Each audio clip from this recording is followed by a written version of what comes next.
Ma famille m'a détruite à 16 ans, me jetant dans la tempête à cause d'un mensonge diabolique raconté par ma sœur. Tu as jeté la honte sur nous tous, a dit ma mère avec dégoût. Des années plus tard, ils ont découvert la vérité et la personne que j'étais devenue. L'ironie était dévastatrice. Je m'appelle Mia et j'ai 15 ans. Ma sœur vient de détruire toute ma vie en 3 phrases. Et ma mère me regarde comme si j'étais quelque chose qu'elle avait gratté sous sa chaussure. Elle est enceinte, a annoncé Jessica depuis l'embrasure du salon, les bras croisés avec ce sourire satisfait qu'elle arbore quand elle sait qu'elle est sur le point de gâcher la journée de quelqu'un. Du bébé de Monsieur Davison, vous savez, le type marié qui possède la quincaillerie. Le silence qui a suivi était si épais que je pouvais le goûter. La tasse de café de maman a heurté le comptoir de la cuisine avec un bruit sec. Le journal de papa a bruissé alors que sa prise se resserrait. Et moi? Je suis juste resté là comme une idiote, mon sac à dos toujours sur l'épaule, essayant de comprendre ce qui venait de se passer. D'où nous regardez-vous aujourd'hui? Indiquez votre localisation dans les commentaires ci-dessous et appuyez sur les boutons « J'aime » et « S'abonner » si vous vous êtes déjà senti complètement pris au dépourvu par votre famille. Vous voudrez absolument rester pour voir ce qui s'est passé ensuite. Parce que voilà le truc avec ma famille. Ils ne posaient jamais de questions quand Jessica parlait. Elle avait 21 ans, l'enfant prodige, celle qui ne pouvait rien faire de mal. Quand elle parlait, ils écoutaient comme si c'était la parole d'évangile descendant du ciel.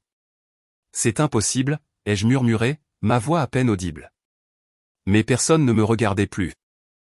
Ils regardaient tous Jessica, suspendue à ses lèvres comme si elle annonçait la météo.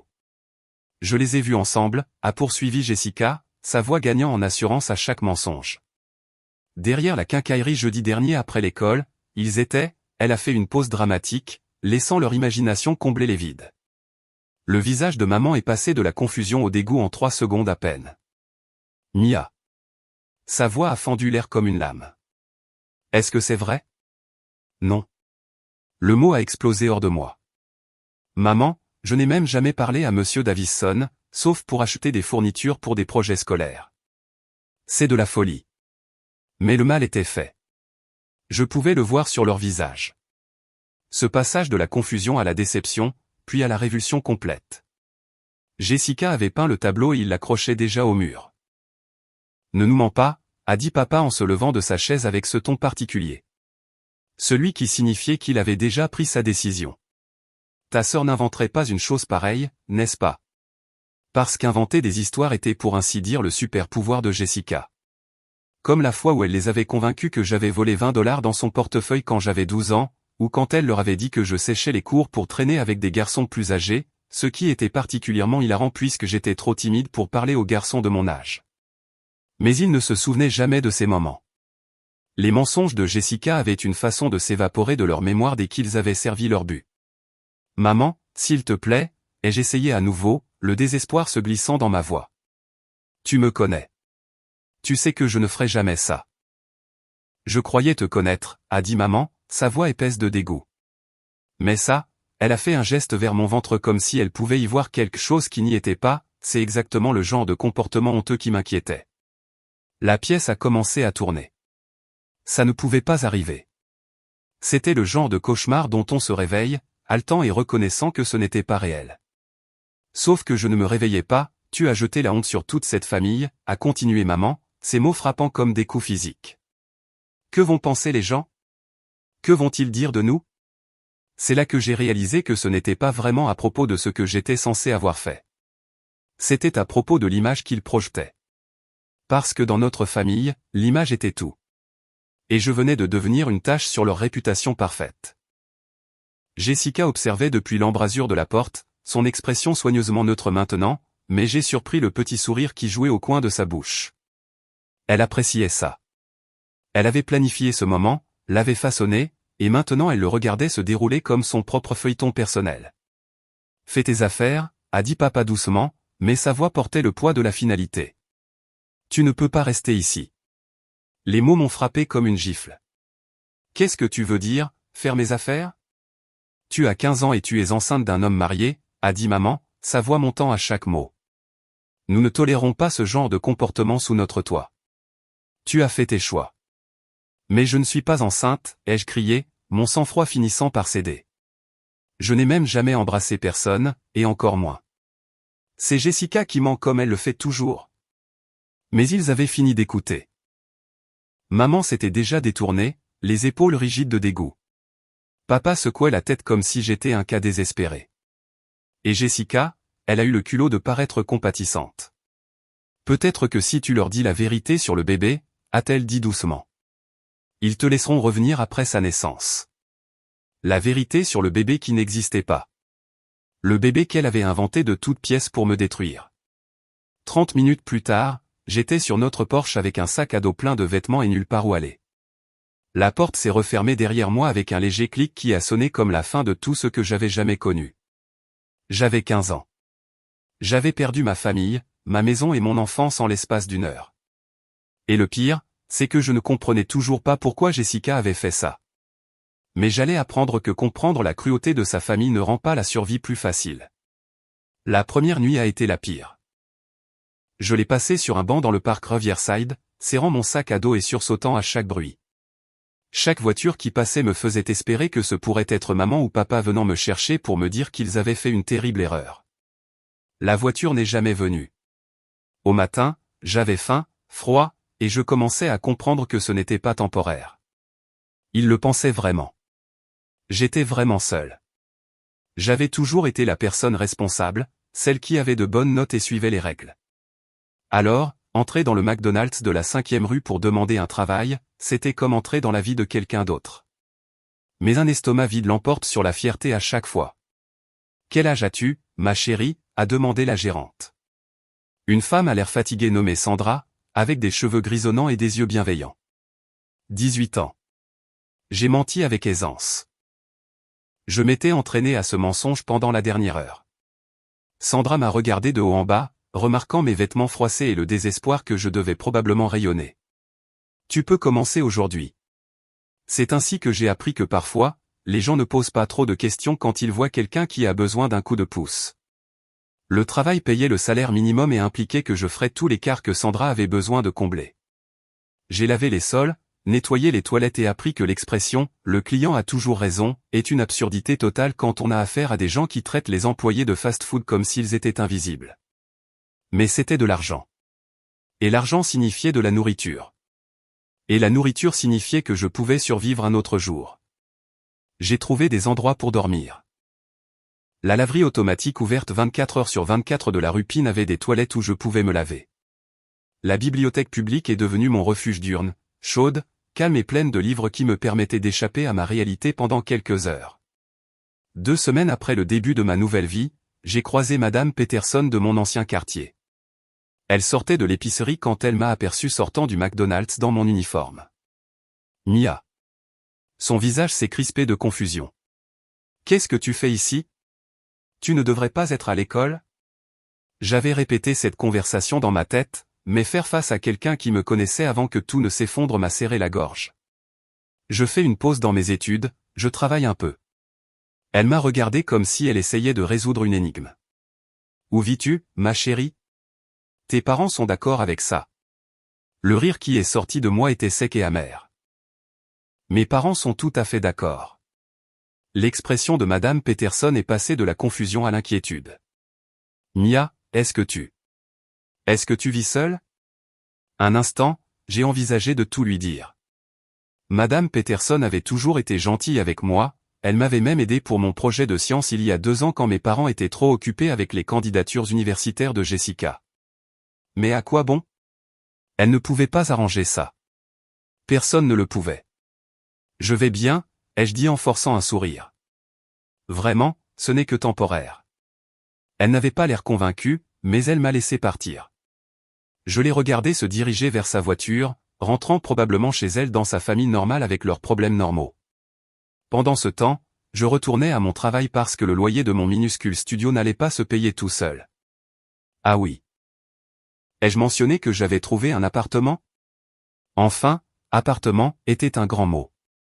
C'était essentiellement une chambre avec une plaque chauffante et une salle de bain dans le couloir que je partageais avec 3 autres locataires, mais c'était à moi. Et après 3 semaines à dormir dans les parcs et les laveries, avoir 4 murs et une porte qui se verrouille ressemblait à du luxe. Le propriétaire, Monsieur Chen, était soit incroyablement confiant, soit incroyablement désespéré de trouver des locataires, car il n'a pas demandé de référence ni vérifié mon crédit. Un dépôt en espèces, le premier mois de loyer, et c'était à moi. « Tu travailles ?» a-t-il demandé dans un anglais approximatif quand je lui ai remis l'argent. « Oui, monsieur. » Au McDonald's de la 5e rue. Il a hoché la tête avec approbation. « Bien. Le travail, c'est bien. Tu as besoin de quelque chose ? Tu demandes. » Ce n'était pas grand-chose, mais c'était de la gentillesse à un moment où j'en avais désespérément besoin. Le plus difficile n'était pas la faim, l'épuisement ou même la solitude. C'était la douleur constante de la confusion. Je ne comprenais toujours pas pourquoi Jessica avait détruit ma vie. Nous n'avions jamais été proches, mais je n'avais jamais pensé qu'elle me détestait activement. Mais allongé éveillé dans ma petite chambre, écoutant les bruits de la ville à travers mes murs fins, j'ai commencé à reconstituer un schéma que j'avais été trop naïf pour voir auparavant. Chaque fois que j'avais réussi quelque chose, Jessica avait trouvé un moyen de le saper. Quand j'étais au tableau d'honneur, elle mentionnait à quel point mes cours étaient faciles par rapport à ses cours avancés. Quand j'ai été choisi pour l'équipe de débat, elle plaisantait en disant que j'aimais juste me disputer avec tout le monde. De petites choses, de minuscules pics que j'avais balayés comme de la rivalité fraternelle. Mais ce n'était pas de la rivalité. C'était tout autre chose.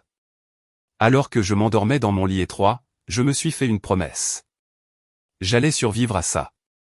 Et un jour, d'une manière ou d'une autre, j'allais comprendre pourquoi Jessica avait eu besoin de me détruire pour se sentir bien dans sa peau. Ce que je ne savais pas encore, c'est à quel point on peut devenir plus fort quand on n'a plus rien à perdre. Au bout de 3 mois, j'avais développé ce qu'on pourrait généreusement appeler une routine.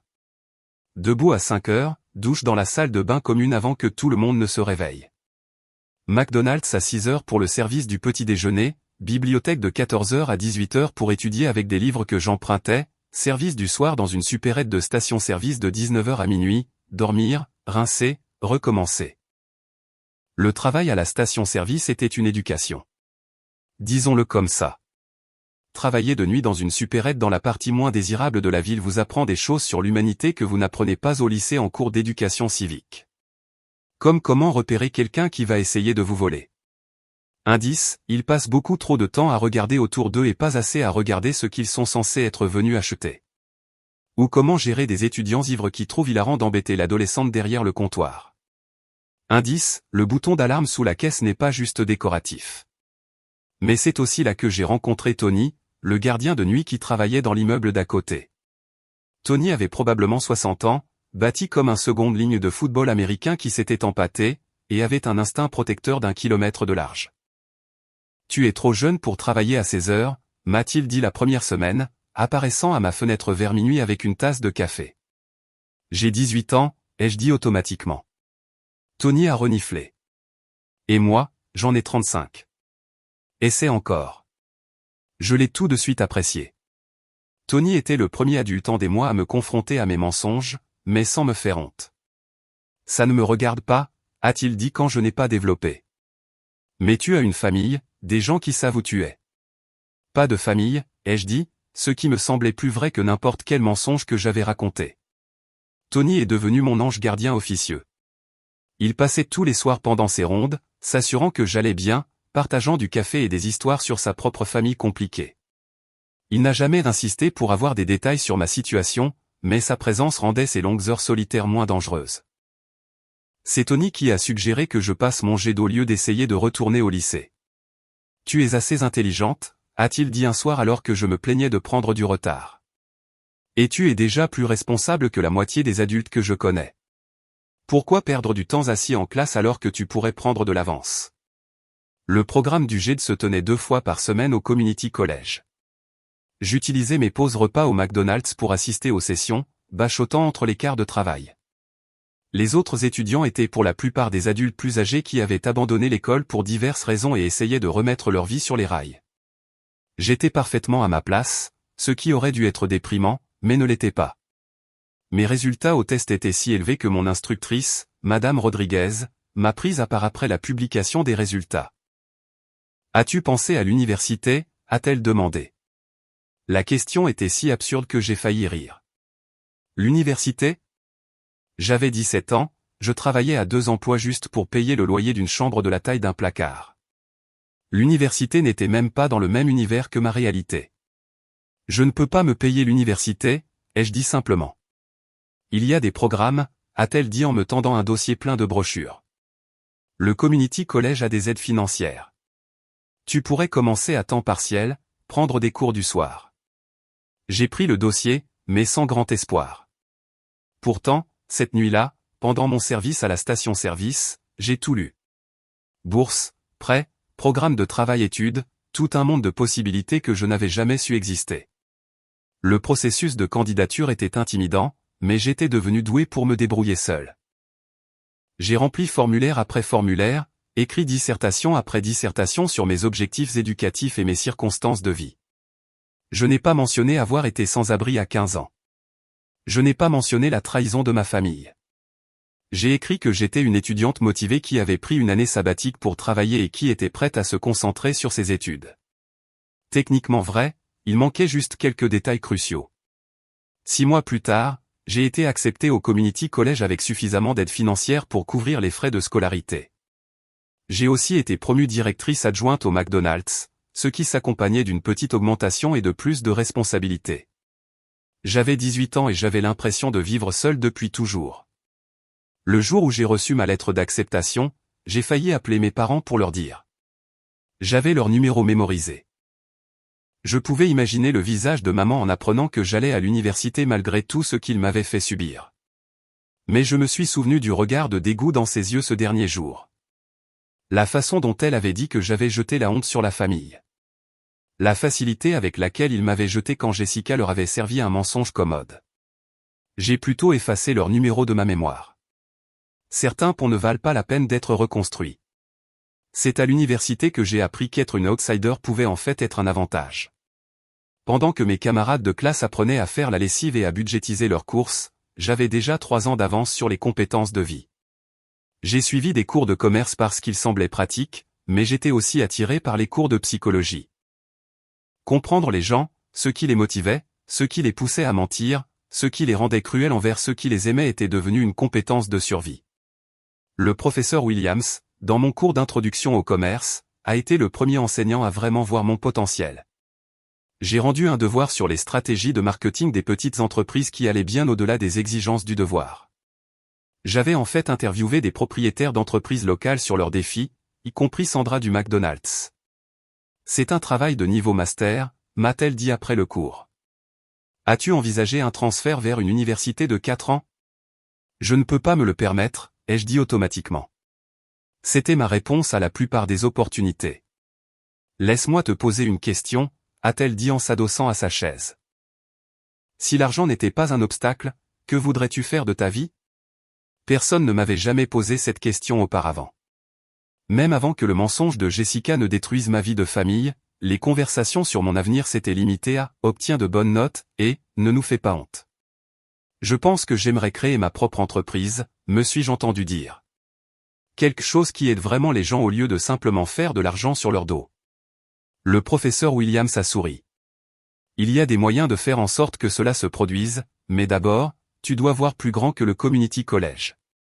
Elle m'a aidé à postuler pour des bourses de transfert, a écrit des lettres de recommandation et m'a même mis en contact avec des propriétaires d'entreprises qui pouvaient offrir des stages. Pour la première fois depuis que j'avais perdu ma famille, un adulte investissait dans mon avenir sans rien attendre en retour. J'ai été transféré à l'université d'État avec une bourse partielle et des prêts étudiants qui me terrifiaient, mais qui semblaient valoir le risque. Ma situation de logement s'est légèrement améliorée. Je partageais un minuscule appartement hors campus avec 2 autres étudiantes qui reconnaissaient à peine mon existence, ce qui était parfait. L'université était plus difficile que le Community College, mais aussi plus enrichissante. J'ai fait une double majeure en administration des affaires et en psychologie, maintenant une moyenne de 3,8 tout en travaillant 20 heures par semaine dans un café près du campus. En 3e année, j'ai lancé ma première véritable entreprise, un service de tutorat qui mettait en relation des étudiants en difficulté avec des pairs très performants. Un concept simple, mais j'ai vu combien d'argent les étudiants payaient pour du tutorat professionnel et j'ai réalisé que je pouvais offrir la même qualité pour la moitié du prix tout en payant mieux les tuteurs que le salaire minimum. En 6 mois, j'avais 15 tuteurs travaillant pour moi et une liste d'attente de clients. Tu as un bon instinct, a dit le docteur Peterson. Aucun lien avec Madame Peterson de mon ancien quartier, mon professeur de stratégie d'entreprise. La plupart des étudiants de ton âge pensent que créer une entreprise signifie avoir une idée révolutionnaire. Tu as compris que l'exécution compte plus que l'innovation. L'entreprise de tutorat m'a appris les marges bénéficiaires, le service client et la gestion des personnes. Elle m'a aussi appris que j'étais doué pour voir des opportunités que d'autres manquaient. Pendant ma dernière année, j'ai vendu l'entreprise de tutorat à une société d'éducation pour assez d'argent pour rembourser mes prêts étudiants et verser un acompte sur un petit duplex. Je vivais dans une unité et louais l'autre, créant ainsi ma première source de revenus passifs. À 21 ans, j'étais sans dette et propriétaire. Pas mal pour quelqu'un qui avait été sans abri à 15 ans. Le jour de la remise des diplômes a été doux amer. Je n'avais personne pour me voir traverser la Seine, mais j'avais appris à célébrer mes réussites en privé. Je me suis offert un dîner dans le meilleur restaurant que je pouvais me permettre et j'ai porté un toast à mon diplôme avec un vin cher. À la survie, ai-je dit à mon reflet dans la fenêtre du restaurant. Mais survivre ne suffisait plus. Je voulais prospérer. Après l'obtention de mon diplôme, j'ai déménagé en ville et j'ai pris un emploi dans une agence de marketing. Le salaire était décent, mais plus important encore, j'apprenais comment les entreprises prospères fonctionnaient réellement. J'ai regardé mon patron conclure des affaires, j'ai étudié comment il gérait les clients et j'ai absorbé tout ce que je pouvais sur la mise à l'échelle des opérations. En 2 ans, j'avais été promu 2 fois et je gérais des comptes d'une valeur de plusieurs centaines de milliers de dollars. Mais je développais aussi ma propre clientèle à côté, fournissant des conseils en marketing pour les petites entreprises. Mon patron a finalement découvert mon activité parallèle. Mia, il m'a appelé dans son bureau un mercredi matin, et j'étais sûr que ça se terminerait par mon licenciement. Je comprends que tu travailles en freelance, a-t-il dit en se penchant en arrière dans son fauteuil en cuir. Oui, monsieur, ai-je dit. Inutile de mentir. Bravo à toi, a-t-il dit, me surprenant complètement. Quand prévois-tu de te lancer à ton compte? Quoi? Tu es trop doué pour travailler pour quelqu'un d'autre pour toujours, a-t-il dit. Et franchement, je préfère t'aider à te lancer avec succès plutôt que de faire semblant de ne pas voir ce qui se passe. Il a proposé d'être mon premier grand client lorsque je créerai ma propre agence et de me recommander à son réseau. C'était le genre de geste généreux qui me surprenait encore quand il venait d'adultes. À 24 ans, j'ai ouvert MK Marketing Solutions. En 3 ans, j'avais 12 employés et des clients dans 3 États. En 5 ans, j'étais millionnaire. J'avais 29 ans et j'avais tout construit moi-même à partir de rien. Parfois, je me demandais ce que mes parents penseraient s'ils pouvaient me voir maintenant. Mais la plupart du temps, j'étais trop occupé à construire ma vie pour perdre du temps avec des gens qui m'avaient jeté. À 32 ans, je n'étais pas seulement une femme qui avait réussi. J'étais le genre de femme qui réussit et dont les magazines d'affaires font des portraits avec des titres comme « Une millionnaire autodidacte révèle ses secrets de réussite ». MK Marketing Solutions était devenue l'une des agences boutiques les plus respectées de la région. Nous nous spécialisions dans l'aide aux petites et moyennes entreprises pour concurrencer les grandes sociétés grâce à un marketing numérique stratégique et un positionnement de marque. C'était un travail satisfaisant qui faisait vraiment une différence, ce qui comptait plus pour moi que de simplement gagner de l'argent, bien que j'admette que l'argent était agréable aussi. J'avais acheté une maison dans le quartier historique. Rien d'ostentatoire, juste une maison coloniale des années 1920 magnifiquement restaurée avec un bureau à domicile et assez d'espace pour la vie que j'avais construite. Je voyageais quand je le voulais, je conduisais une voiture fiable que j'avais payée comptant, et j'avais le genre de sécurité financière dont la plupart des gens ne font que rêver. Mais peut-être plus important encore, j'avais construit quelque chose qu'on ne pouvait pas m'enlever. Mon entreprise, ma réputation, mes compétences, tout cela m'appartenait d'une manière que l'amour familial n'avait jamais été. J'étais à mon bureau tard un jeudi soir, examinant des propositions pour un nouveau client, quand mon assistante, Jennifer, a appelé. Mia, il y a quelqu'un ici pour te voir. Elle dit que c'est ta sœur. Les mots m'ont frappé comme de l'eau froide. Je n'avais pas eu de nouvelles de Jessica depuis 14 ans. Pour autant que je sache, elle aurait pu vivre sur Mars. Elle t'a donné un nom, ai-je demandé pour gagner du temps. Jessica. Elle a dit que tu la reconnaîtrais. J'ai envisagé de demander à Jennifer de lui dire que je n'étais pas disponible. Ça aurait été la chose la plus intelligente à faire, mais la curiosité l'a emporté sur la prudence. Fais-la entrer, ai-je dit. Jessica est entrée dans mon bureau comme si l'endroit lui appartenait, ce qui était savoureux étant donné que la dernière fois que je l'avais vue, c'était elle qui me possédait. Elle avait l'air bien. Vêtements de marque, coupe de cheveux professionnelle, la confiance qui vient du fait de ne jamais avoir à douter si l'on aura un toit sur la tête ce soir. Mia, a-t-elle dit avec un sourire qui se voulait probablement chaleureux. Tu es magnifique. La réussite te va bien. Je ne me suis pas levé et je ne lui ai pas offert de siège. Que veux-tu, Jessica? Elle a ri, un son qui m'a donné la chair de poule par sa familiarité. Direct au but, comme toujours. Je ne peux pas simplement vouloir voir ma sœur? Pendant 14 ans, tu ne le pouvais pas, son expression a légèrement vacillé, mais elle s'est vite reprise. Je sais que nous avons des choses à régler. Je sais que tu es probablement en colère. En colère? Je me suis penché en arrière dans mon fauteuil et je l'ai vraiment regardé. Jessica, j'ai été une adolescente sans abri à cause de toi. En colère ne commence même pas à décrire la situation. Tu n'étais pas sans abri, a-t-elle dit rapidement. Tu avais le choix. Tu aurais pu revenir à tout moment si tu avais juste admis. Admis quoi? Ma voix était d'un calme mortel. Être enceinte d'un bébé qui n'existait pas? Avoir une liaison avec un homme à qui j'avais à peine parlé? Le mensonge que tu as inventé pour des raisons que je ne comprends toujours pas, le silence s'est étiré entre nous comme un abîme. Maman et papa vieillissent, a-t-elle finalement dit, changeant de tactique. Tu leur manques. J'ai failli rire. Je leur manque? La fille qui a soi-disant jeté la honte sur leur famille. Celle qu'ils ont mise à la porte sans poser une seule question. Les gens changent, Jessica, a-t-elle dit. Ils ont réalisé qu'ils avaient peut-être été trop hâtifs. Trop hâtifs, ai-je répété. Comme s'il s'agissait d'une contravention et non du fait de jeter son enfant à la rue. Jessica s'est sentie mal à l'aise. Ça ne se passait pas comme elle l'avait prévu, et je me suis surprise à apprécier son inconfort plus que je ne l'aurais dû. Que veux-tu vraiment, ai-je demandé à nouveau. Elle a soupiré et a laissé tomber son masque. Écoute, les choses ont été difficiles ces derniers temps. Maman a besoin de quelques interventions médicales et l'entreprise de papa ne va pas bien. J'ai pensé que, puisque tu as manifestement bien réussi. Et voilà. La vraie raison de cette réunion, l'argent. Tu veux que je soutienne financièrement les personnes qui m'ont renié?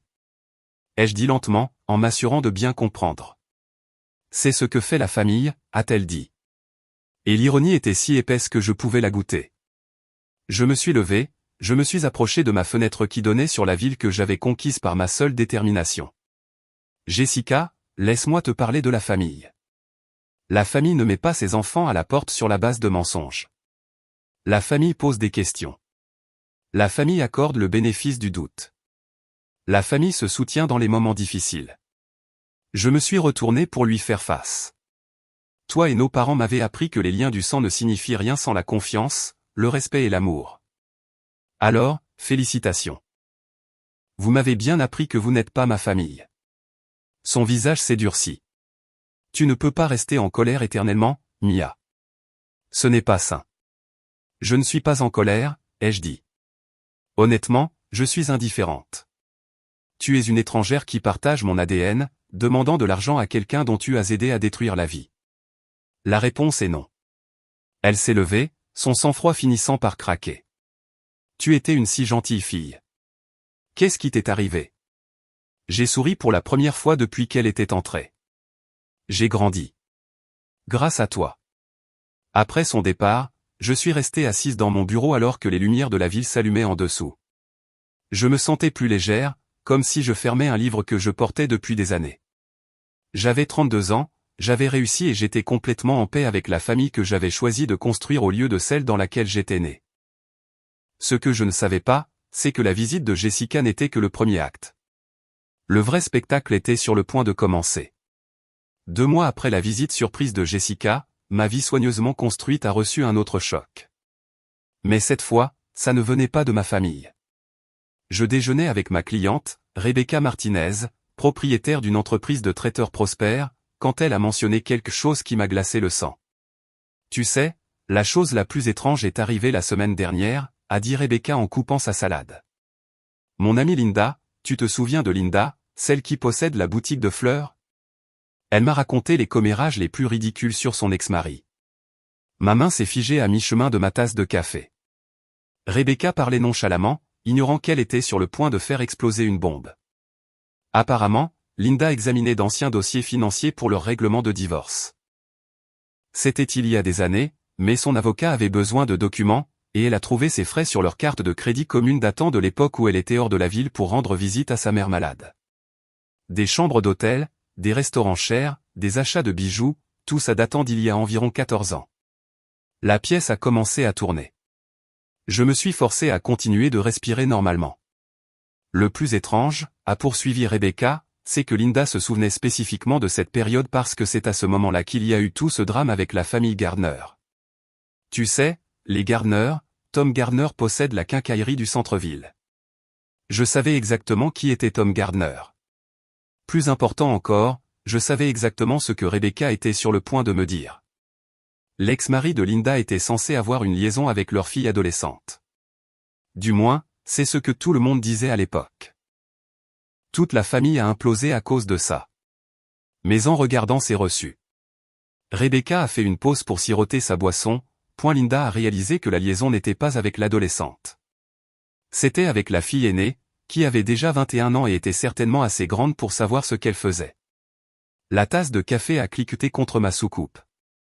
En la reposant, mes mains tremblaient. Linda a confronté son ex à ce sujet la semaine dernière quand elle a trouvé les preuves. Il a finalement tout avoué. Apparemment, il voyait Jessica Gardner depuis des mois, pas la plus jeune. Mais quand sa femme a failli les surprendre, Jessica a paniqué et l'a convaincue de laisser sa jeune sœur porter le chapeau. Elle a dit que ça passerait plus vite si tout le monde pensait que c'était juste une adolescente qui faisait de mauvais choix. Le restaurant semblait se refermer sur moi. 14 ans à me demander, 14 ans à porter cette confusion et cette douleur, et la réponse était cachée dans un relevé de carte de crédit depuis le début. Le plus terrible, a dit Rebecca, inconsciente de mon effondrement intérieur, c'est que la plus jeune, Mia, je crois, a fini sans abri après que ses parents l'ont mise à la porte. Pendant ce temps, Jessica a continué sa vie comme si de rien n'était. Linda a dit qu'elle se sentait mal de ne pas avoir parlé plus tôt, mais elle ne voulait pas s'impliquer dans des drames familiaux. Je me suis excusé et je suis allé aux toilettes où je me suis aspergé le visage d'eau froide et j'ai fixé mon reflet dans le miroir. La femme qui me regardait était une femme qui avait réussi, confiante, maîtresse de sa vie. Mais en dessous, j'étais toujours cette jeune fille confuse de 15 ans, se demandant pourquoi sa sœur avait détruit son monde. Maintenant, je savais. Jessica avait eu une liaison avec un homme marié. Quand ils ont failli se faire prendre, elle m'avait sacrifié pour se sauver. Pas parce qu'elle me détestait, pas à cause d'une rivalité profonde, mais parce que c'était pratique. J'étais celle dont on pouvait se passer. Je suis retourné déjeuner, j'ai terminé ma réunion avec Rebecca et je suis rentré chez moi dans un état second. Ce soir-là, je me suis assise dans mon bureau à domicile et j'ai fait quelque chose que je n'avais jamais fait auparavant. J'ai engagé un détective privé. Je veux tout savoir sur ce qui s'est passé il y a 14 ans, lui ai-je dit. J'ai besoin de preuves. 3 semaines plus tard, il m'a remis un dossier qui confirmait ce que Rebecca m'avait dit. Reçu de cartes de crédit, registre d'hôtel, déposition de témoins qui avaient vu Jessica et Tom Gardner ensemble, même une photo d'une caméra de sécurité d'un restaurant, horodatée et indéniable. La liaison avait duré 8 mois. Jessica avait été prudente, mais pas assez. Quand la femme de Tom, Linda, a commencé à avoir des soupçons, Jessica avait pris la décision calculée de me jeter sous le bus pour se protéger. J'ai regardé les preuves étalées sur mon bureau et j'ai ressenti quelque chose d'inattendu. Du soulagement. Non pas parce que la vérité était bonne, mais parce qu'elle avait enfin un sens. Jessica n'avait pas détruit ma vie par méchanceté ou jalousie. Elle l'avait fait par instinct de survie, comme quelqu'un qui pousserait son frère ou sa sœur d'un canot de sauvetage pour se sauver. C'était presque pire que la haine. Au moins, la haine était personnelle. Ça, c'était juste pratique. La partie ironique, c'est que la vérité était sur le point d'éclater de toute façon, 14 ans trop tard. Linda en avait assez de garder des secrets pour protéger des gens qui ne s'étaient jamais souciés des dégâts qu'ils avaient causés. Elle racontait à qui voulait l'entendre les mensonges de son ex-mari et la manipulation de Jessica. Le temps que la vérité parvienne à mes parents, ce serait trop humiliant pour l'ignorer. Toute la ville saurait qu'ils avaient mis la mauvaise fille à la porte. Je n'avais rien à faire. La justice, s'est-il avéré, avait son propre calendrier. J'allais apprendre que la justification a un goût très différent quand on n'en a plus besoin pour guérir. La vérité a une drôle de façon de faire surface quand on s'y attend le moins. Linda Gardner.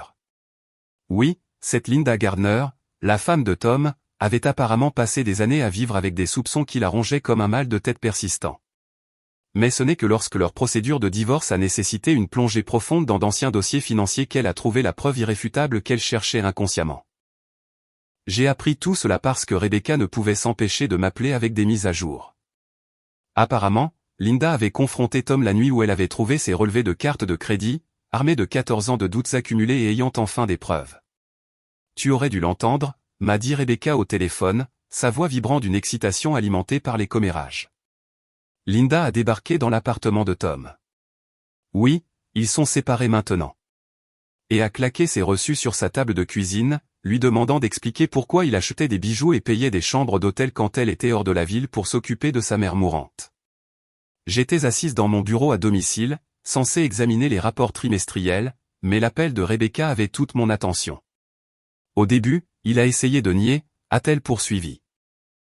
Il a dit que quelqu'un avait peut-être volé les informations de sa carte, mais Linda avait fait ses devoirs. Elle avait les dates, les heures, les montants. Tout correspondait parfaitement au moment où elle était absente. Et Jessica était censée travailler tard à ce travail de boutique qu'elle avait. Le travail de boutique. Je me souvenais que Jessica avait été si fière de son poste de vendeuse à temps partiel, agissant comme si elle était une sorte de magnate de la mode. Il s'est avéré qu'elle l'utilisait comme couverture pour sa liaison. Quand Linda a menacé de porter les preuves à un avocat, a dit Rebecca, Tom s'est finalement effondré et a tout avoué. Toute la liaison, du début à la fin. Mais voici la partie vraiment dégoûtante, Mia. Quand Linda lui a posé des questions sur les rumeurs qui ont détruit ta famille, Tom lui a dit la vérité. Jessica l'a convaincu de te laisser porter le chapeau parce que ce serait plus facile pour tout le monde si les gens pensaient que c'était juste une adolescente qui faisait de mauvais choix. Ces mots m'ont frappé comme un coup physique. Plus facile pour tout le monde. Tout le monde sauf l'adolescente de 15 ans qui a perdu sa famille, sa maison et son enfance en une nuit. Linda a perdu la tête, a poursuivi Rebecca. Complètement. Elle a dit à Tom que lui et Jessica avaient détruit la vie d'une enfant innocente pour sauver leur peau. Elle les a traités de monstres tous les deux. Je devais le reconnaître à Linda. Mieux vaut tard que jamais, je suppose. Mais la vraie bombe est arrivée ensuite. Linda en a fini de garder leur secret, a dit Rebecca, sa voix baissant à un murmure conspirateur. Elle le dit à tout le monde, et je veux dire tout le monde. Elle a commencé par les partenaires commerciaux de Tom, puis est passée à la congrégation de l'église, puis au maire de l'association des parents d'élèves. Elle en a même parlé sur Facebook. Mon café est devenu froid dans mes mains alors que je digérais cela. Après 14 ans à vivre avec leurs mensonges, la vérité éclatait enfin. Pas parce que je m'étais battu pour elle ou que j'avais exigé justice, mais parce que Linda Gardner avait atteint son point de rupture. Que dit-elle exactement? Ai-je demandé. La vérité. Que Tom a eu une liaison avec Jessica Gardner, pas avec sa sœur adolescente. Qu'ils ont laissé une fille innocente se faire mettre à la porte de chez elle pour se protéger. Que tout le monde en ville a participé à la destruction d'une enfant sur la base de mensonges. L'ironie était presque trop parfaite. Jessica m'avait sacrifié pour sauver sa réputation. Et maintenant, Linda sacrifiait la réputation de Jessica pour restaurer la mienne. La justice cosmique de la situation était presque belle. Comment réagissent les gens, ai-je demandé, bien que je puisse le deviner. Oh, Mia. La voix de Rebecca était riche de satisfaction. Les gens sont furieux, surtout les mères. L'idée qu'une femme adulte laisserait une adolescente porter le chapeau pour sa liaison, ça ne passe pas bien. Le nom de Jessica est traîné dans la boue par ici. Que pensez-vous qu'il va se passer ensuite? Laissez vos prédictions dans les commentaires ci-dessous car cette histoire est sur le point de prendre un autre tournant dramatique. J'ai raccroché avec Rebecca et je suis resté assise dans mon bureau silencieux, digérant ce développement. Pendant des années, j'avais imaginé ce que ce serait d'être justifié, que tout le monde sache la vérité. Je m'étais imaginé triomphante, justifiée, peut-être même suffisante. Au lieu de cela, je me sentais vide. Pas triste, pas en colère, juste creuse, comme si on m'avait remis un prix pour une course qui ne m'intéressait plus depuis des années. Le téléphone a de nouveau sonné 1 heure plus tard. Cette fois, c'était mon assistante, Jennifer. Mia, il y a une femme en ligne, aussi, qui prétend être ta mère. Elle a l'air bouleversée. Ma mère? La femme qui m'avait regardé avec dégoût et m'avait dit que j'avais jeté la honte sur la famille. La femme qui avait choisi de croire les mensonges de Jessica sans poser une seule question. J'ai fixé la lumière clignotante de mon téléphone pendant une bonne minute, mon doigt planant au-dessus du bouton. Après 14 ans de silence, que pouvait-elle bien avoir à dire? J'ai décroché le téléphone. Ici Mia. Mia? Sa voix était plus petite que dans mon souvenir. Fragile. Mia, ma chérie, c'est bien toi. Ma chérie. Comme si nous nous étions parlé hier, comme si elle ne m'avait pas jeté comme une ordure quand j'avais 15 ans. Bonjour, maman. Le silence s'est étiré entre nous, rempli de 14 ans de douleur inexprimée. Nous devons parler, a-t-elle finalement dit. Ton père et moi. Nous devons te voir. Il y a des choses. Des choses que nous devons dire. Je me suis penché en arrière dans mon fauteuil et j'ai regardé la ville que j'avais conquise sans eux. Je vous écoute. Pas au téléphone, a-t-elle dit rapidement. S'il te plaît, pouvons-nous nous rencontrer quelque part? Où tu veux, nous viendrons à toi. Ils viendront à moi. Quelle générosité de leur part. Mais la curiosité l'a emporté sur la prudence, tout comme avec Jessica 2 mois auparavant. D'accord, ai-je dit. Samedi après-midi, 14 heures. Je vous enverrai l'adresse par texto. Après avoir raccroché, j'ai réalisé que je souriais, non pas de bonheur, mais d'anticipation. Il y a 14 ans, ils détenaient tout le pouvoir. Ils avaient rendu leur jugement et exécuté leur sentence sans me donner la parole. Maintenant, ils venaient à moi, chapeau bas, prêts à faire face aux conséquences de leur choix. Oh, comme les puissants étaient tombés. Le samedi est arrivé avec le genre de temps d'automne vif qui rend tout dramatique et significatif. J'ai choisi de les rencontrer au Méridien, le restaurant haut de gamme où je recevais souvent des clients. Un terrain neutre, mais définitivement mon territoire. Je suis arrivé 15 minutes en avance et j'ai choisi une table dans un coin d'où je pouvais surveiller l'entrée. Le b.a.-ba des manœuvres de pouvoir, grâce à 14 ans d'apprentissage à contrôler les situations au lieu d'en être à leur merci. À 14 heures précises, ils sont entrés. J'ai failli ne pas les reconnaître. Mes parents avaient vieilli d'une manière qui dépassait le simple temps. Les épaules de papa étaient voûtées, ses cheveux complètement gris maintenant. Maman semblait plus petite, diminuée, arborant une expression d'incertitude nerveuse qui était complètement étrangère à son visage autrefois confiant. Ils m'ont repéré immédiatement, probablement parce que j'étais la seule personne dans le restaurant qui semblait être à sa place. La réussite m'avait donné un vernis impossible à manquer. Mia, a soufflé maman alors qu'ils approchaient de la table. Tu as l'air d'avoir réussi, ai-je terminé pour elle, me levant pour leur serrer la main plutôt que de leur offrir des étreintes. Restons professionnels. La poignée de main de papa était ferme, mais ses yeux étaient troublés.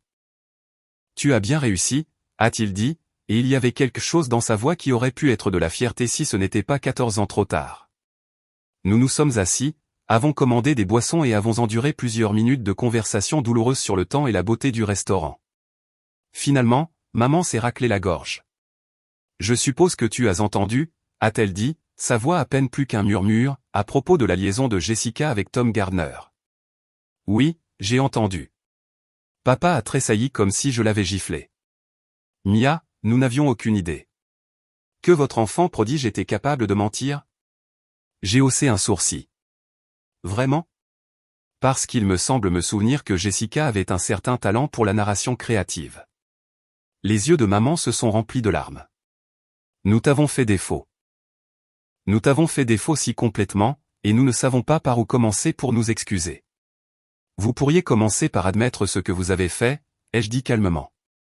Pas ce qui m'est arrivé. Pas ce que Jessica a fait. Ce que vous avez fait. Ils se sont regardés, une communication silencieuse passant entre eux. Nous t'avons mise à la porte, a finalement dit papa, sa voix rauque. Nous avons mis notre propre fille à la porte sans poser de questions, sans enquêter, sans te donner une chance de te défendre. Nous avons choisi de croire le pire de toi, a ajouté maman, les larmes commençant à couler. Nous t'avons abandonné quand tu avais le plus besoin de nous. J'ai siroté mon vin et j'ai attendu. Il n'avait pas fini. Toute la ville le sait maintenant, a poursuivi papa. Tout le monde en parle. De ce qui s'est vraiment passé. De ce que Jessica a fait. De la façon dont nous. Il s'est arrêté, incapable de finir. De la façon dont vous avez détruit votre propre enfant pour protéger votre réputation, ai-je dit pour l'aider. Oui, j'imagine que c'est un bon sujet de conversation. Maman a grimacé. Les gens appellent, certains pour s'excuser d'avoir cru au mensonge, d'autres pour exprimer leurs opinions sur notre façon d'élever nos enfants. J'ai failli sourire. Presque. Les mêmes personnes qui avaient chuchoté sur le scandale il y a 14 ans tournaient maintenant leur jugement contre mes parents. L'opinion publique était une bête capricieuse. Madame Henderson de l'église a appelé hier, a dit maman. Elle a dit qu'elle s'était toujours demandé pourquoi nous ne nous étions jamais battus pour toi. Jamais remis en question l'histoire de Jessica. Elle a dit que tout parent digne de ce nom aurait posé plus de questions. Madame Henderson a raison. Nous le savons, a dit papa. Nous le savons. Et nous sommes tellement désolés, Mia. Nous sommes tellement désolés. C'était la première fois que j'entendais mon père jurer. Quand nous avons découvert la vérité, a poursuivi maman, nous avons commencé à tout revoir. Tous les signes que nous avons manqués. Toutes les fois où les histoires de Jessica ne collaient pas tout à fait. L'argent qui a disparu de mon portefeuille. Les colis des voisins qui ont disparu quand elle était la seule à la maison. La façon dont elle pouvait transformer n'importe quel conflit familial en quelque chose qui la concernait. Vous avez commencé à voir le schéma, ai-je dit. Un schéma que nous aurions dû voir il y a des années, a dit amèrement papa. Mais il était plus facile de croire sa version des événements. Jessica se présentait toujours comme la victime ou l'héroïne. Toi, tu prenais juste ce qui venait sans te plaindre. J'étais la cible facile, ai-je dit d'un ton neutre. Je ne me défendais pas, je ne créais pas de drame, je ne demandais pas d'attention. Quand Jessica avait besoin de quelqu'un à blâmer, j'étais pratique. Le serveur s'est approché pour remplir nos verres, et nous sommes tous restés assis en silence jusqu'à son départ. Nous avons essayé de te retrouver, a dit maman doucement. Après avoir appris la vérité, nous avons essayé de te retrouver, mais tu avais complètement disparu. Je n'ai pas disparu, ai-je corrigé. J'ai construit une nouvelle vie sans vous. Une vie réussie, a observé papa en faisant un geste vers le restaurant. Tu as clairement très bien réussi. Pas grâce à ma famille. Les mots flottaient dans l'air comme un défi. Nous voulons arranger les choses, a dit désespérément maman. Nous voulons faire à nouveau partie de ta vie, si tu nous le permets. Je me suis penché en arrière dans mon fauteuil et j'ai étudié leur visage. Ils semblaient sincèrement pleins de remords, sincèrement dévastés par la vérité qu'ils avaient finalement été forcés d'affronter. Mais je n'avais plus 15 ans. Je n'étais pas désespéré de leur approbation ou de leur amour. J'avais appris à vivre sans les deux. Et Jessica, ai-je demandé. Ils ont échangé un autre regard et j'ai vu ma réponse avant qu'ils ne parlent. Elle a du mal en ce moment, a dit prudemment maman. Les gens sont très cruels avec elle. Elle a dû quitter son travail et elle reste avec nous pendant qu'elle essaie de voir ce qu'elle va faire. Bien sûr, elle restait avec eux. Même maintenant, même après que la vérité ait éclaté, il la protégeait toujours. Alors, laissez-moi comprendre, ai-je dit, ma voix dangereusement calme. Vous voulez vous excuser de m'avoir mise à la porte sur la base de ces mensonges, mais vous vous occupez toujours d'elle après que ces mensonges ont été exposés. Elle est dans une situation difficile, a dit faiblement papa. Elle est dans une situation difficile parce qu'elle a détruit la vie d'une personne innocente pour se sauver, ai-je répliqué sèchement. Elle fait face aux conséquences de ses actes. Un concept nouveau, n'est-ce pas? Ils avaient tous les deux l'air mal à l'aise, pris entre leur culpabilité envers moi et leur habitude ancrée de protéger Jessica. Nous pouvons arranger ça, a dit maman d'un ton suppliant. Nous tous, en famille. J'ai souri alors, et ce n'était pas un joli sourire. Maman, nous avons cessé d'être une famille la nuit où vous avez choisi les mensonges de Jessica plutôt que votre propre fille. On ne peut pas revenir en arrière. La vérité était enfin dévoilée. Exactement comme détaillé dans le synopsis. Mais alors que j'étais assise en face de mes parents, les regardant se tortiller avec leur nouvelle connaissance, j'ai réalisé quelque chose d'important. Leurs regrets ne pouvaient pas annuler les dommages qu'ils avaient causés, et leur protection continue de Jessica prouvait qu'ils ne comprenaient toujours pas ce qu'ils avaient vraiment perdu. 2 semaines après notre rencontre au restaurant, mes parents ont commencé à appeler tous les jours, non pas exigeants ou accusateurs comme autrefois, mais hésitants, presque suppliants. Chaque conversation suivait le même schéma. Des nouvelles de leur vie, des questions sur la mienne auxquelles je répondais poliment mais vaguement, et des invitations soigneusement formulées à venir à la maison pour les vacances ou les dîners de famille. J'ai laissé la plupart des appels aller sur la messagerie vocale. Les messages peignaient un tableau de leur nouvelle réalité. L'entreprise de quincaillerie de papa était en difficulté parce que les gens dépensaient leur argent ailleurs plutôt que de soutenir quelqu'un qui avait abandonné son propre enfant. On avait discrètement demandé à maman de se retirer de ses fonctions de direction au comité de l'église. Leur cercle social s'était réduit aux amis les plus fidèles. Les gens traversent la rue quand ils nous voient, a dit maman dans un message vocal, la voix pleine de larmes. Hier, Madame Patterson, tu te souviens d'elle? Elle a toujours été si gentille. Elle m'a juste regardé de travers à l'épicerie. Madame Patterson, qui s'était inquiétée pour moi quand elle m'avait vu travailler au McDonald's toutes ces années auparavant. Apparemment, elle se souvenait aussi de cette conversation. L'ironie était délicieuse. Mes parents vivaient enfin ce que j'avais vécu à l'adolescence. Être jugé, faire l'objet de chuchotements, être traité comme des parias par leur communauté. La différence, c'est qu'ils l'avaient mérité. Mais ce qui a vraiment attiré mon attention, c'est ce qu'ils ne disaient pas dans ces appels. Aucune mention de Jessica faisant face à de réelles conséquences. Aucune indication qu'ils avaient cessé de la soutenir ou exiger qu'elle rende des comptes. J'ai donc décidé de faire mes propres recherches. Il a fallu exactement 3 appels à des personnes encore dans ma ville natale pour avoir le tableau complet.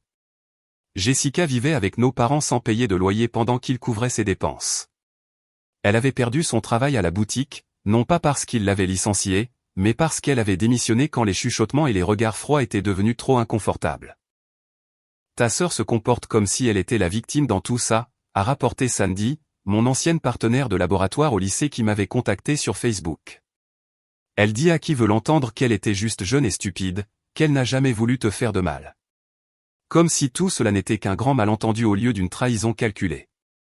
Jeune et stupide. À 21 ans, Jessica était assez grande pour voter, assez grande pour boire, assez grande pour signer des contrats, mais apparemment pas assez grande pour assumer la responsabilité d'avoir détruit la vie de sa sœur adolescente. Et tes parents, a poursuivi Sandy. Ils continuent de lui trouver des excuses, disant qu'elle est fragile en ce moment, qu'elle a besoin de soutien pendant cette période difficile. Les gens sont vraiment frustrés par toute leur famille. Bien sûr, ils lui trouvaient des excuses. Même face à la preuve indéniable de la manipulation de Jessica, mes parents ne pouvaient pas briser leur schéma de protection de leur enfant prodige tout en s'attendant à ce que je me débrouille seul. 3 semaines après notre rencontre au restaurant, papa a appelé avec un ton différent dans sa voix. Mia, nous devons te revoir. Il y a quelque chose d'important dont nous devons discuter. Je vous écoute. Pas au téléphone, s'il te plaît. Ce week-end. La curiosité a encore gagné. Cette fois, j'ai choisi un café près de mon bureau. Plus décontracté que le Méridien, mais toujours mon territoire. Ils avaient l'air pire que 2 semaines auparavant. Le stress les rongeait, et pour la première fois, j'ai ressenti une lueur de quelque chose qui aurait pu être de la sympathie. Comment allez-vous, ai-je demandé, ce qui était probablement plus de gentillesse qu'il ne méritait. On s'en sort, a dit papa, bien que ses yeux cernés suggèrent le contraire. Mais nous voulions te parler de quelque chose de spécifique. Maman s'est penchée en avant, les mains jointes fermement. Nous avons réfléchi à ce que tu as dit, sur le fait que Jessica doit faire face aux conséquences, sur la façon dont nous l'avons toujours protégée. Et tu as raison, a dit lourdement papa. Nous l'avons encouragée pendant des années. Les mensonges, la manipulation, la façon dont elle n'assume jamais la responsabilité de quoi que ce soit. Nous avons créé ça en nettoyant toujours ses dégâts. J'ai attendu. Il y avait clairement plus. Nous avons revu d'anciens incidents, a poursuivi maman. Des choses que nous avions balayées à l'époque, et maintenant nous les voyons différemment. Ils m'ont alors raconté un schéma que j'avais été trop jeune pour comprendre pleinement, mais que j'avais certainement vécu. De l'argent qui disparaissait du portefeuille de maman et que Jessica mettait sur le compte de l'oubli. Ou peut-être que Mia l'a pris. des objets de valeur qui disparaissaient quand Jessica était la seule à la maison. Des disputes qui éclataient chaque fois que l'attention se portait sur mes réussites. Tu te souviens quand tu as reçu ce prix à la foire des sciences en 4e, a demandé papa. Je m'en souvenais. Ça avait été l'un de mes moments de plus grande fierté jusqu'à ce que Jessica fasse une crise en se sentant négligée, prétendant que j'avais toujours toute l'attention alors qu'elle était ignorée. Nous avons fait tout un plat pour qu'elle se sente mieux, a dit maman doucement, que nous avons à peine célébré ta réussite. Et maintenant, nous réalisons qu'elle l'a fait exprès. Elle ne supportait pas que tu aies quelque chose qu'elle n'avait pas. Le pire, a ajouté papa, c'est que nous lui avons appris que ce comportement fonctionnait. Chaque fois qu'elle manipulait une situation, nous la récompensions en lui donnant ce qu'elle voulait. J'ai siroté mon café et j'ai regardé mes parents se débattre avec des vérités qu'ils auraient dû affronter il y a des décennies. Mieux vaut tard que jamais, je suppose. Mais c'était encore des décennies trop tard. Que allez-vous faire à ce sujet, ai-je demandé. Ils se sont regardés avec l'expression de personnes faisant face à une tâche désagréable mais nécessaire. Nous allons cesser de l'encourager, a dit maman. Nous avons déjà commencé. Nous lui avons dit qu'elle devait trouver un travail et commencer à payer un loyer. Et si elle refuse, alors elle devra trouver un autre endroit où vivre, a dit papa, bien que sa voix manque de conviction. Je me suis penché en arrière et je les ai étudiés. Ils avaient de bonnes intentions. Je pouvais le voir. Mais après 36 ans à protéger Jessica des conséquences, je doutais qu'ils aient le courage d'aller jusqu'au bout. Quelle est la vraie raison pour laquelle vous vouliez me voir aujourd'hui, ai-je demandé.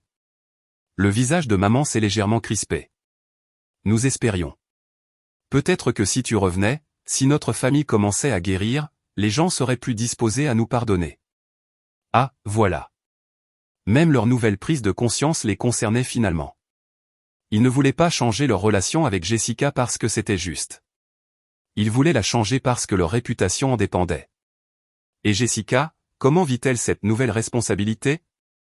Elle s'adapte, a dit diplomatiquement papa. Ce qui signifiait qu'elle se battait contre eux à chaque étape, jouant probablement la victime, menaçant probablement de les couper de sa vie s'ils ne la protégeaient pas comme il l'avait toujours fait. Je me suis levé, soudainement fatigué de cette conversation. Bonne chance avec ça, ai-je dit. J'espère que vous irez jusqu'au bout. Envisageras-tu de nous donner une autre chance, a demandé désespérément maman. À nous tous? J'ai regardé ces personnes qui m'avaient donné la vie et l'avaient ensuite presque détruite. Ils essayaient. Je pouvais le voir. Mais ils étaient toujours les mêmes personnes qui avaient choisi le confort de Jessica plutôt que ma survie pendant toute mon enfance. J'y réfléchirai, ai-je dit, ce qui était plus qu'ils ne méritaient, mais moins qu'ils n'espéraient. En retournant à ma voiture, j'ai réalisé que je n'étais plus en colère. J'en avais juste fini. Fini d'attendre qu'ils deviennent les parents dont j'avais eu besoin. Fini d'espérer qu'ils me choisiraient plutôt que Jessica. Fini de me soucier de leur approbation ou de leur regret. Ils avaient créé ce gâchis. Maintenant, ils pouvaient vivre avec. 4 mois se sont écoulés avant que je n'aie de leurs nouvelles. 4 mois de silence béni pendant lesquels je me suis concentré sur mon entreprise, ma vie, ma famille choisie d'amis et de collègues qui m'appréciaient vraiment. L'appel est arrivé un mardi matin alors que j'examinais des contrats dans mon bureau. Mia. La voix de maman était différente. Plus âgée, plus fatiguée, mais aussi plus stable. As-tu une minute pour parler? Je vous écoute. Nous l'avons fait, a-t-elle dit simplement. Nous avons dit à Jessica qu'elle devait partir. J'ai posé mon stylo et lui ai accordé toute mon attention. Que s'est-il passé? Elle a reçu une offre d'emploi à Denver. Un bon poste, un salaire décent, assez pour subvenir à ses besoins. Mais elle voulait que nous lui donnions de l'argent pour le premier mois de loyer et la caution, plus une aide pour les frais de déménagement. Quand nous avons dit non, eh bien, elle ne l'a pas bien pris. Je pouvais imaginer. Les crises de colère de Jessica quand elle n'obtenait pas ce qu'elle voulait étaient légendaires. Elle a dit des choses. La voix de papa s'est fait entendre. Apparemment, j'étais sur haut-parleur. Des choses cruelles sur le fait que nous choisissions notre précieuse Mia plutôt que notre vraie fille. Elle nous a accusés de l'abandonner pour te faire plaisir. Comment avez-vous réagi? Nous lui avons dit la vérité, a dit maman. Que nous ne faisions pas ça pour toi. Nous le faisions parce que 36 ans à l'encourager n'avait aidé personne. Ni elle, ni nous, ni notre famille. Elle est partie il y a 2 semaines, a ajouté papa. Elle a pris le travail, a déménagé à Denver. Elle ne nous parle plus. Le silence s'est étiré pendant que je digérais cela. Mes parents étaient vraiment allés jusqu'au bout. Ils avaient choisi la responsabilité plutôt que le confort, les conséquences plutôt que l'encouragement. C'était 14 ans trop tard, mais ils l'avaient fait. Comment vous sentez-vous à ce sujet, ai-je demandé. Terriblement mal, a dit honnêtement maman. Et soulagée. Et fière de nous d'avoir enfin fait ce qu'il fallait. C'est compliqué. Ça, je pouvais le comprendre. La croissance était généralement compliquée. Nous savons que cela ne règle rien, a dit papa. Nous savons que nous ne pouvons pas annuler les dommages que nous avons causés, mais nous voulions que tu saches que nous comprenons enfin ce que signifie encourager, et que nous n'allons plus le faire. J'ai regardé par la fenêtre de mon bureau la ville qui s'agitait en dessous. Des gens vaquant à leurs occupations, poursuivant leurs rêves, construisant leur avenir sans le fardeau de dynamique familiale toxique. Merci de me l'avoir dit, ai-je finalement dit. Mia. La voix de maman était hésitante. Serais-tu d'accord pour nous revoir? Pas pour demander quoi que ce soit, juste pour parler. J'ai réfléchi à cela.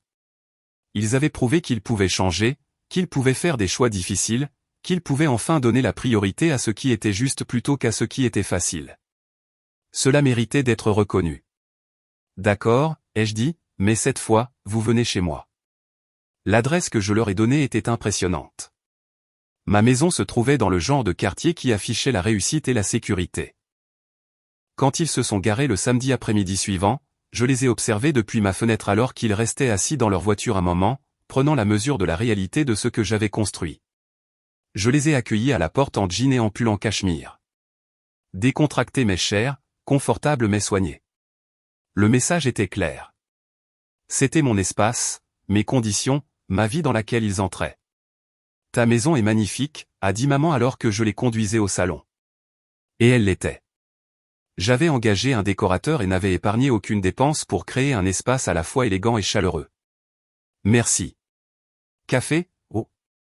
Nous nous sommes installés dans mon salon avec du café et la lumière de l'après-midi qui filtrait par mes baies vitrées. Pour la première fois dans nos conversations récentes, personne ne semblait jouer un rôle, manipuler ou cacher quoi que ce soit. Parlez-moi de Jessica, ai-je dit. Papa a soupiré lourdement. Elle a appelé la semaine dernière. Elle a du mal à Denver.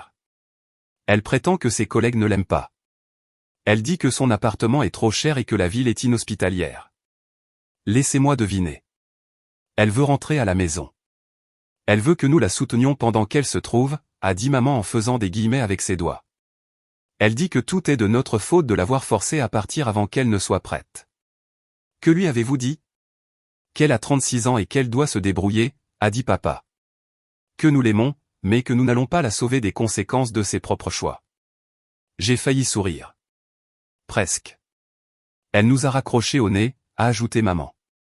Elle a dit que nous avions détruit notre famille en choisissant notre fille ingrate plutôt qu'elle. Ingrate. Les mots flottaient dans l'air entre nous comme une bombe sur le point d'exploser. Elle n'a jamais compris l'ironie, ai-je finalement dit. Nous avons parlé pendant 2 heures de leurs difficultés commerciales, de leur isolement social, de leur processus d'examen de leurs choix parentaux et de leur dynamique familiale. Ils m'ont posé des questions sur mon travail, ma vie, mes voyages. De vraies questions qui montraient un intérêt sincère plutôt qu'un jugement. Nous sommes fiers de toi, a dit papa alors qu'il se préparait à partir. Non seulement tu as réussi, mais tu es gentille, forte, indépendante. Malgré tout ce que nous t'avons fait subir, tu es devenue une femme incroyable. Malgré tout, pas grâce à ça, ai-je corrigé doucement. Nous le savons, a dit maman. Nous savons que nous ne pouvons pas nous attribuer le mérite de qui tu es devenue. Tu l'as fait toi-même. À la porte, maman a hésité. Mia, je sais que nous ne le méritons pas. Et je sais que c'est peut-être impossible, mais y a-t-il une chance que nous puissions faire à nouveau partie de ta vie?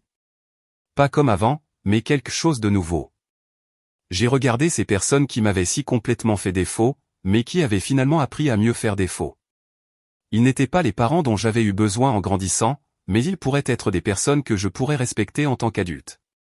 On verra, ai-je dit. On y va doucement. On verra comment ça se passe. Ce n'était pas exactement le pardon, et ce n'était pas une réunion de famille. C'était quelque chose de plus prudent et conditionnel, une possibilité plutôt qu'une promesse. Mais pour la première fois en 14 ans, cela ressemblait à un début. 6 mois de construction de relations prudentes et attentives ont suivi. Des dîners mensuels, des appels téléphoniques occasionnels, des nouvelles de leur vie qui n'incluaient pas d'attente sur la mienne. Mes parents apprenaient à interagir avec moi en tant qu'adulte plutôt qu'en tant que la fille qu'ils n'avaient pas réussi à protéger.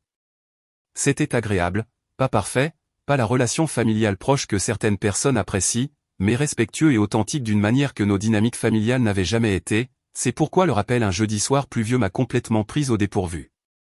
Mia, nous devons te parler de quelque chose, a dit papa, sa voix portant ce ton prudent que j'avais appris à reconnaître comme un signe de problème.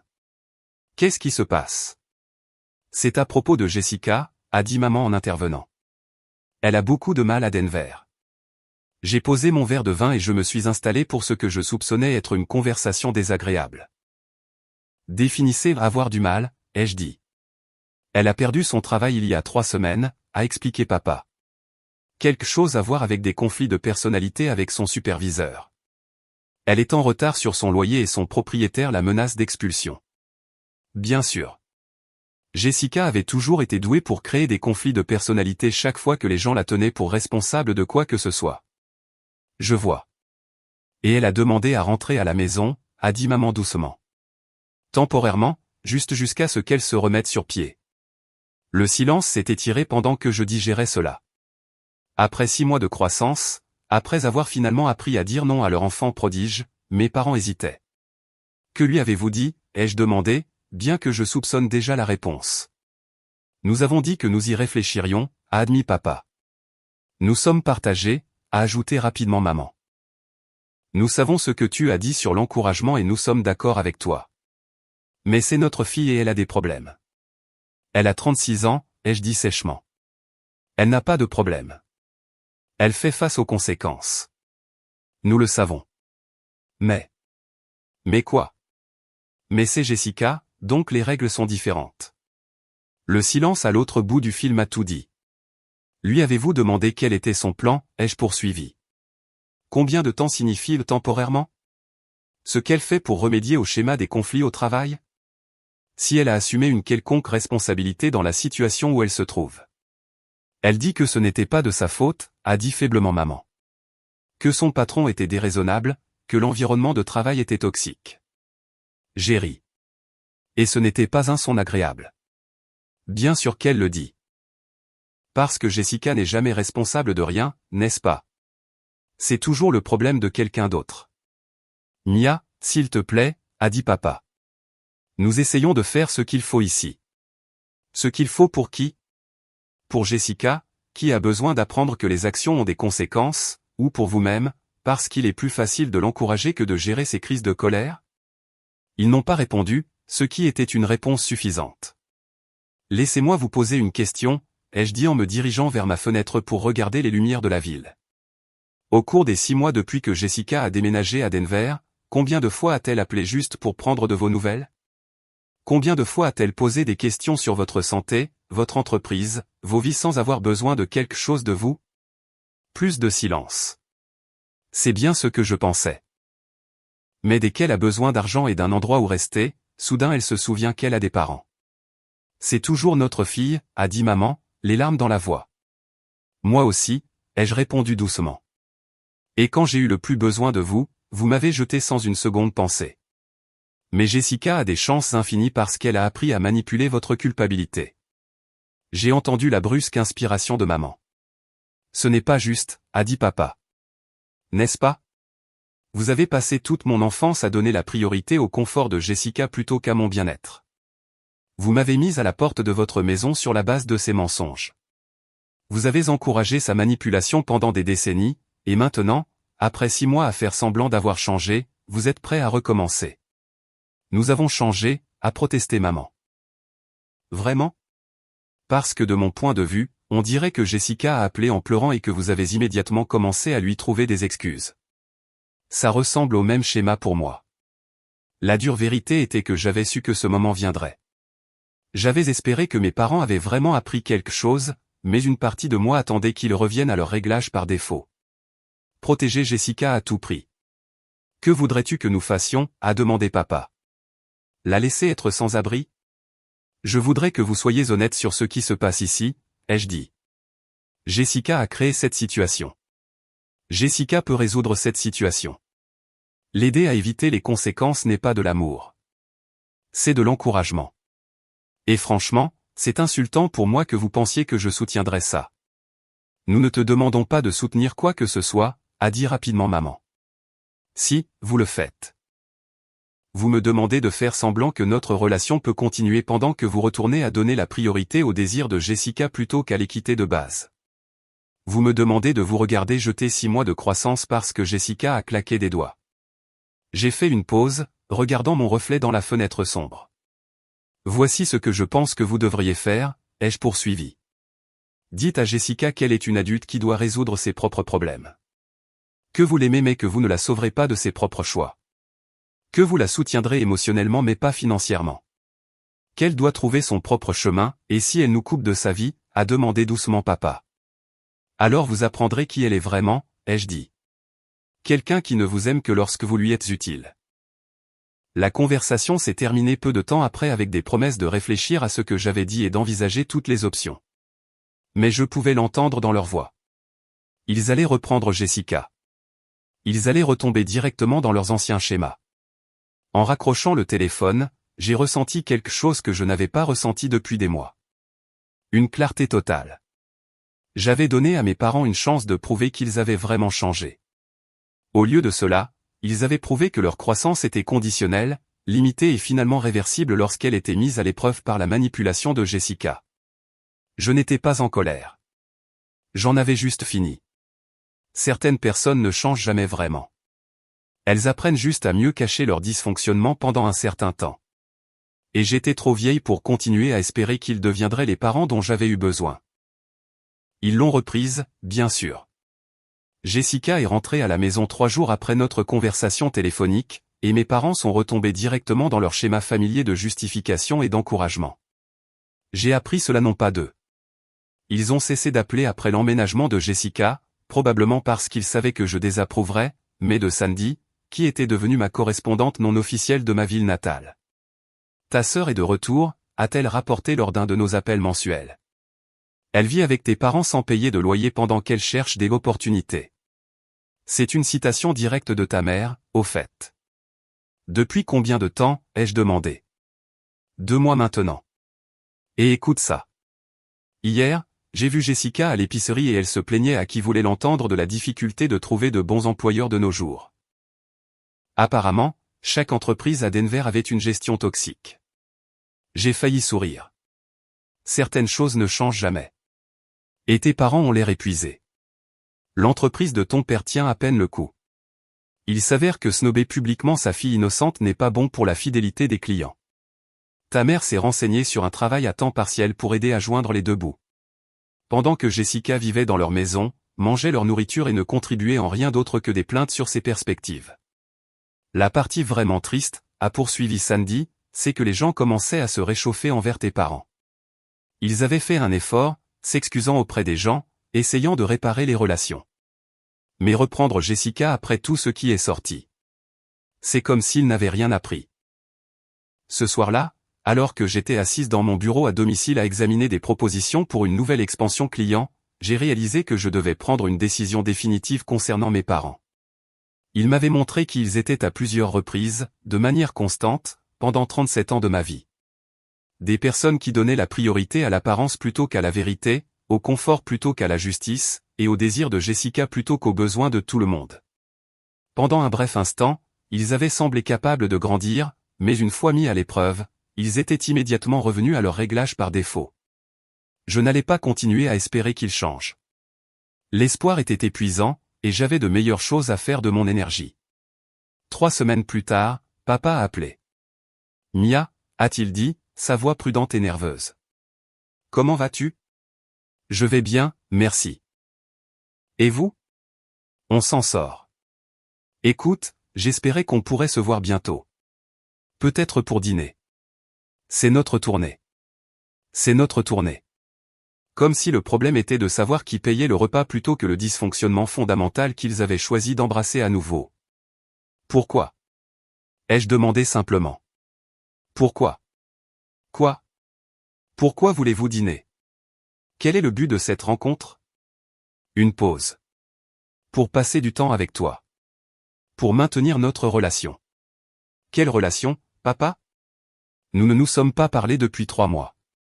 Vous avez fait votre choix quand vous avez repris Jessica. Ce n'est pas juste. Mia, c'est notre fille aussi. C'est votre fille qui a détruit ma vie avec des mensonges calculés et qui vous manipule maintenant pour que vous la souteniez en tant que femme de 36 ans qui refuse d'assumer la responsabilité de quoi que ce soit. Et vous l'encouragez. Encore. C'est compliqué. Non, ça ne l'est pas. C'est simple. Vous choisissez Jessica plutôt que tout le monde, y compris l'honnêteté et l'équité de base. Vous l'avez toujours fait. Une autre pause, plus longue cette fois. Tu nous manques, a-t-il dit doucement. L'idée de moi vous manque. Vous regrettez de ne pas pouvoir vous sentir bien dans votre peau en ayant une relation avec la fille que vous avez lésée. Mais vous ne voulez rien changer en réalité. Nous essayons d'équilibrer. Arrête. Ma voix était ferme mais pas en colère. Arrête. Vous ne pouvez pas équilibrer une relation avec moi tout en encourageant Jessica. Ces deux choses sont incompatibles. Je l'ai entendu soupirer lourdement. Ta mère et moi avons quelques difficultés financières. L'entreprise est en difficulté et avec Jessica qui reste avec nous.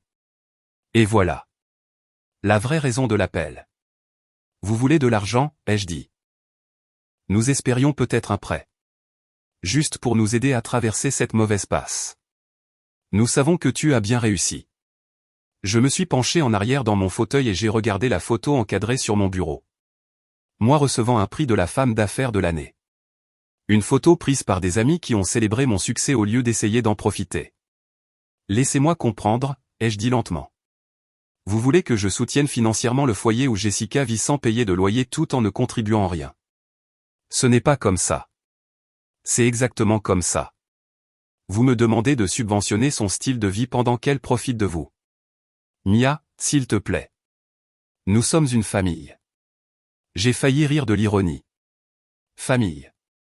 La même famille qui m'a mise à la porte à 15 ans. La même famille qui a choisi de croire aux mensonges plutôt qu'à leur propre fille.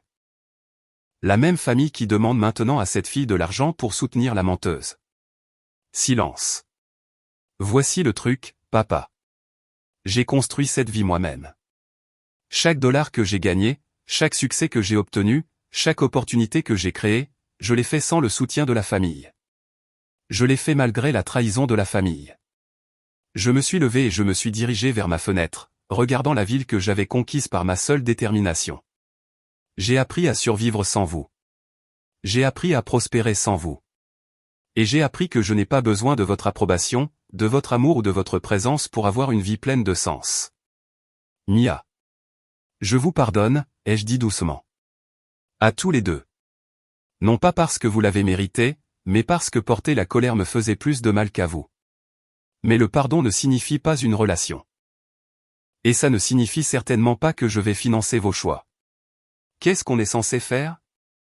A-t-il demandé, le désespoir se glissant dans sa voix. Débrouillez-vous.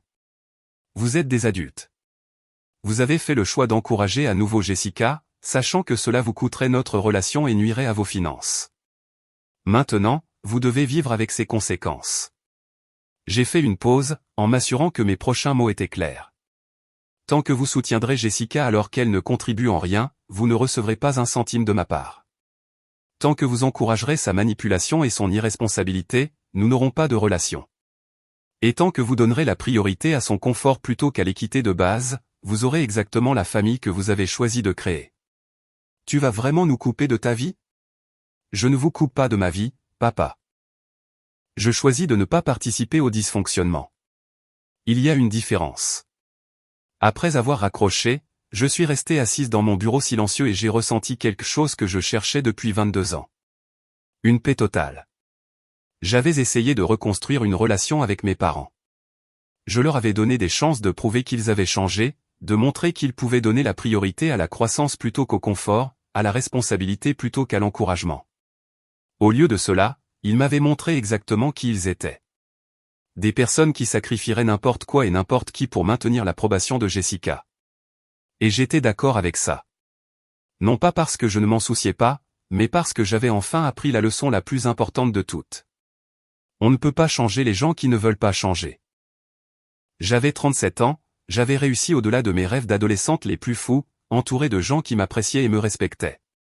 J'avais construit une vie si pleine et si riche que le dysfonctionnement de mes parents ne pouvait pas l'atteindre. Ils avaient fait leur choix. Jessica passerait toujours en premier. La vérité serait toujours secondaire, et encourager serait toujours plus facile que de responsabiliser. J'avais aussi fait mon choix. J'ai choisi la paix. J'ai choisi la dignité.